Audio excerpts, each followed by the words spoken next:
Di tengah panas dan debu kota Makkah, jauh sebelum cahaya Islam menerangi dunia, hiduplah seorang pria Quraisy yang namanya dikenal karena kejujuran. Dia bukan penyair ternama, bukan panglima perang yang ditakuti, apalagi bangsawan yang kaya raya.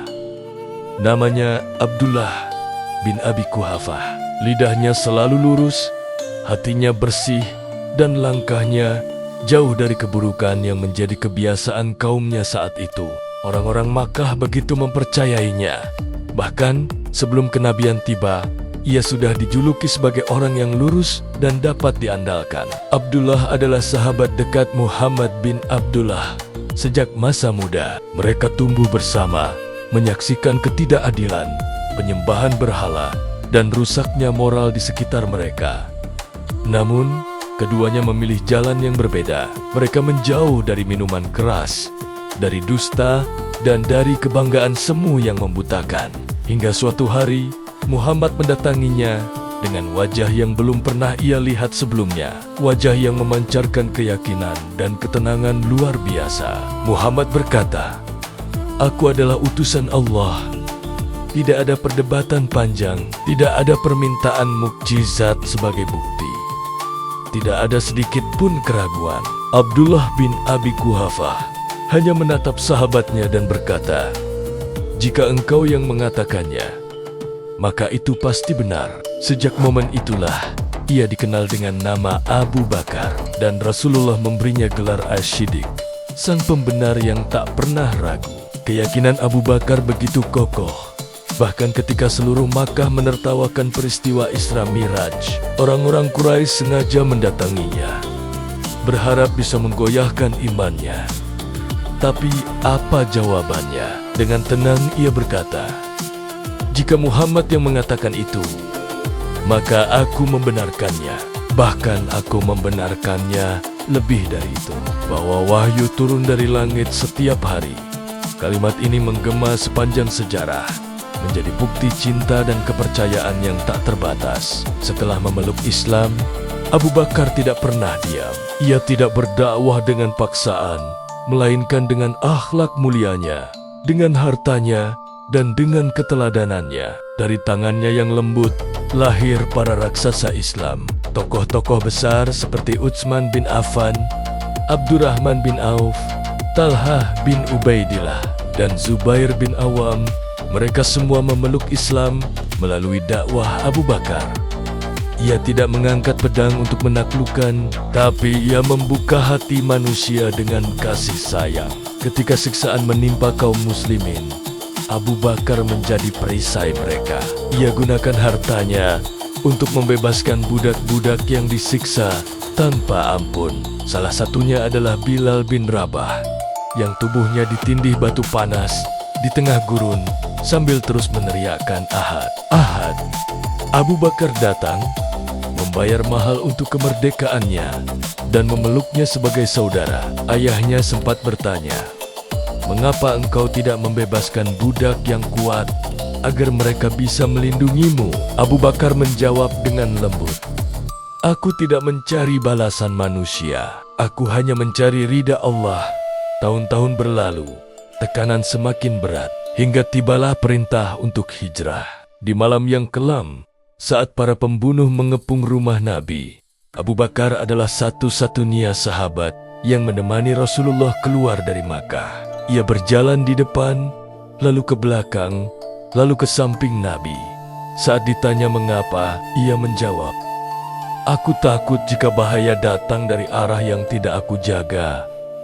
Ia ingin menjadi tameng bagi sahabat tercintanya. Mereka bersembunyi di Gua Sur selama 3 hari. Di sana, Abu Bakar menutup setiap lubang di gua dengan kain dan tubuhnya sendiri.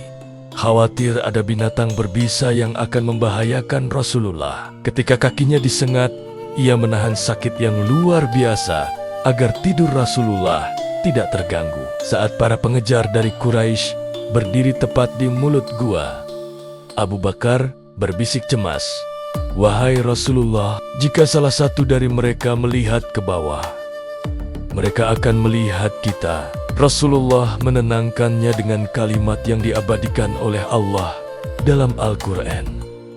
jangan bersedih. Sesungguhnya Allah bersama kita." Kalimat ini menjadikan Abu Bakar satu-satunya sahabat yang namanya disebut secara tersirat dalam kitab suci sebagai teman setia dalam momen paling genting. Di Madinah, Abu Bakar tak pernah jauh dari sisi Rasulullah dalam perang, dalam damai, dalam lapar, maupun dalam kenyang. Kisah pengorbanannya saat perang Tabuk menjadi legenda. Ketika Rasulullah meminta sedekah untuk pasukan, Umar bin Khattab datang dengan setengah hartanya, merasa yakin kali ini ia bisa mengungguli Abu Bakar. Namun, tak lama kemudian, Abu Bakar datang membawa seluruh hartanya. Seluruhnya. Rasulullah bertanya, "Lalu, apa yang engkau sisakan untuk keluargamu?" Abu Bakar menjawab dengan keyakinan penuh, "Aku sisakan bagi mereka Allah dan Rasul-Nya." Hingga tibalah hari yang paling gelap dalam sejarah Islam. Hari wafatnya Rasulullah. Madinah bergetar karena duka. Para sahabat terguncang. Umar bin Khattab bahkan menghunus pedangnya dan berteriak, "Siapa yang mengatakan Muhammad wafat, akan aku penggal lehernya." Umat kehilangan pegangan, kebingungan melanda. Di tengah kekacauan itu, Abu Bakar datang dengan tenang. Ia masuk ke kamar Rasulullah, membuka kain penutup wajah beliau, mencium keningnya dengan penuh cinta, dan berkata lirih, "Engkau tetap indah dalam hidup dan wafatmu, wahai Rasulullah." Kemudian, ia keluar menemui umat yang sedang kalut. Dengan suara tegas namun menenangkan, ia berpidato, "Barang siapa menyembah Muhammad, maka Muhammad telah wafat. Barang siapa menyembah Allah, maka sesungguhnya Allah Maha Hidup dan tidak akan pernah mati." Dengan kalimat singkat itu, ia menegakkan kembali iman umat yang hampir runtuh. Setelah itu, Abu Bakar diangkat menjadi khalifah pertama. Ia menangis saat dibayat, bukan karena gembira, tapi karena merasakan beratnya amanah yang dipikulnya. Dalam pidato pertamanya, ia berkata, "Aku telah dipilih menjadi pemimpin kalian, padahal aku bukanlah yang terbaik di antara kalian. Jika aku benar, bantulah aku. Jika aku salah, luruskanlah aku." Pemerintahannya diuji dengan cobaan berat. Banyak suku yang murtad, menolak membayar zakat, dan mengikuti nabi-nabi palsu. Beberapa sahabat bahkan ragu untuk memerangi mereka. Tapi Abu Bakar berdiri tegak dengan keteguhan baja. Ia berkata, "Demi Allah, aku akan memerangi siapapun yang memisahkan antara salat dan zakat." Dengan ketegasan inilah, ia menyelamatkan Islam dari perpecahan di masa-masa awalnya. Ia juga yang memerintahkan pengumpulan Al-Quran menjadi satu mushaf, karena khawatir wahyu Allah akan hilang seiring gugurnya para penghafal Al-Quran di medan perang. Pemerintahannya hanya berlangsung sekitar 2 tahun. Namun ia berhasil meletakkan pondasi yang kokoh bagi negara Islam. Menjelang wafatnya, dalam keadaan sakit, ia memikirkan masa depan umat. Ia menunjuk Umar bin Khattab sebagai penggantinya untuk mencegah perpecahan. Abu Bakar wafat pada usia 63 tahun, usia yang sama dengan Rasulullah, dan dimakamkan tepat di samping makam sahabat tercintanya, sahabat di dunia, dan bertetangga pula di akhirat.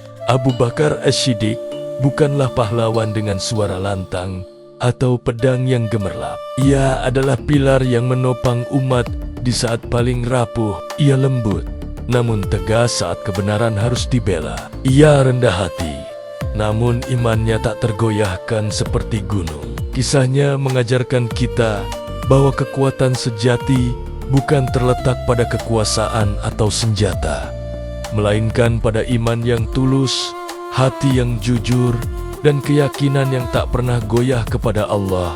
Terima kasih sudah menonton. Jangan lupa subscribe untuk kisah-kisah inspiratif lainnya. Sampai jumpa.